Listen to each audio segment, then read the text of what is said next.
Sir ഞാൻ പോകാത്ത country ഇല്ല, സംസാരിക്കാത്ത ഭാഷയില്ല, കാണാത്ത കറൻസി ഇല്ല, കാണാത്ത ആളില്ല, ചെയ്യാത്ത ഡാൻസ് ഇല്ല, കാണാത്ത ഫൈറ്റ് ഇല്ല. പക്ഷെ എന്റെ മനസ്സ് അഭിനയത്തിലോട്ടാണ് ആഗ്രഹിക്കുന്നത്. പക്ഷെ എന്റെ ഈ ഗെറ്റപ്പ് കണ്ട് ഞാൻ ഹൈ ക്ലാസ് എന്ന് വിചാരിക്കണ്ട, പെട്ടെന്ന് പിച്ചക്കാരനാവും പോലും ഞാൻ മടിക്കില്ല.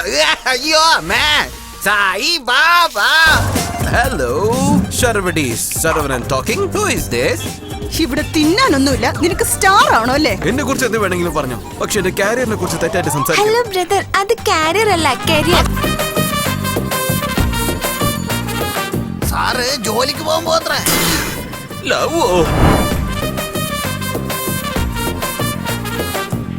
ഏയ് ഡാർലിംഗ് ഒറ്റ വീക്ക് വെച്ചാ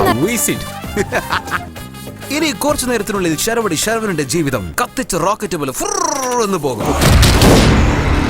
ഓരോ ക്യാരക്ടറിന്റെ ജീവിതത്തിലും എന്തെങ്കിലും ട്വിസ്റ്റ് ഉണ്ടാവും.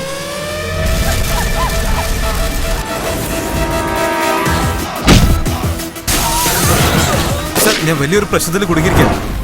നിനക്കിപ്പോ എന്താ പ്രശ്നമെന്ന് നിന്നേക്കാളും എനിക്കറിയാം. അങ്ങനെ എന്തോടാ ജീവൻ പോകുന്ന പ്രശ്നം? ജീവൻ പോകുന്ന പ്രശ്നം തന്നെയാടാ.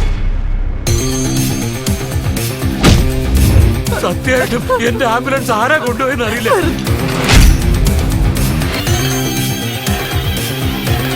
ഒരു ഭാഗത്ത് ഡെഡ് ബോഡിയും ഒരു ഭാഗത്ത് മരണവും ഫേസ് ചെയ്യേണ്ട സാഹചര്യമാണ്.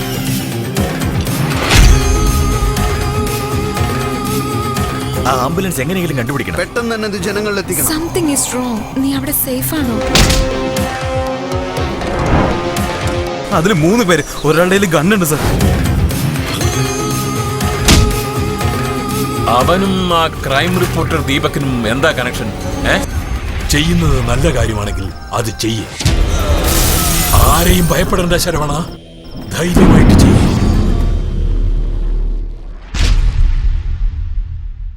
എന്താ പോയാലോ?